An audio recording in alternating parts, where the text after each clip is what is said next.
Vichy, sénateur malheureux, nous a conviés aux heures de la République.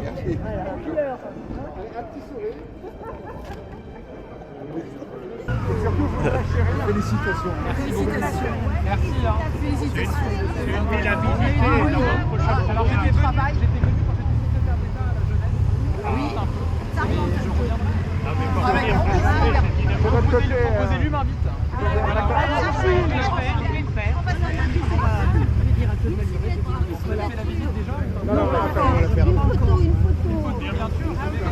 Allez.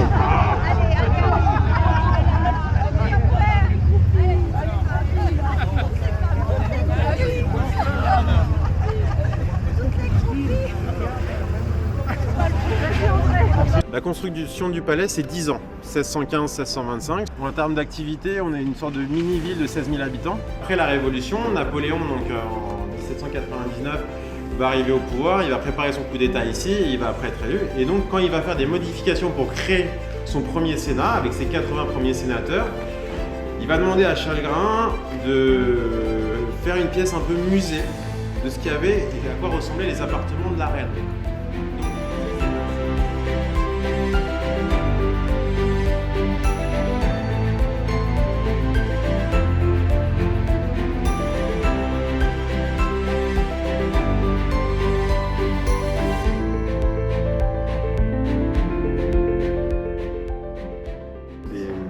Des gardes républicains qui vont protéger le palais, mais qui seront toujours à l'extérieur.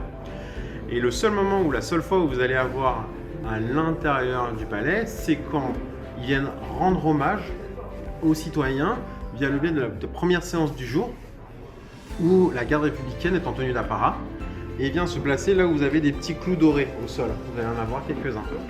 Et donc vous allez avoir l'huissier donc du plateau là que vous avez pu voir qui était juste derrière le président, et le général de division qui va passer en revue les troupes et qui vont accompagner le président de séance. Alors, le président du jour, c'est pas forcément le président Larcher, ça peut très bien être l'un des 8 vice-présidents qu'il va y avoir au niveau du Sénat. Napoléon III, par la suite, lui, ce qu'il va vouloir, c'est d'avoir une pièce où il peut réceptionner et impressionner l'Europe avec les autres souverains. Donc c'est là où il va vouloir faire le bal avec l'impératrice avec laquelle il va se marier. Et donc il va demander à son architecte de faire sauter les murs et de créer cette salle. Vous avez 650 mètres carrés au sol, dans le 6e arrondissement, c'est pas mal. C'est pas mal. Vous connaissez ? C'est Charles Grain qui va construire cet escalier d'honneur et son fameux signe, sa signature, qui sont les rosaces au plafond. Donc il y a des fois, par exemple, pas cette nuit, mais là par exemple cette nuit, moi mon équipe, on va terminer vers 1h30, 2h du matin sûrement. Si on est en bas de l'escalier d'honneur, on compte on compte pas les boutons, mais on compte les rosaces. Donc à la fin de la visite, je vous donnerai le nombre de rosaces que vous avez.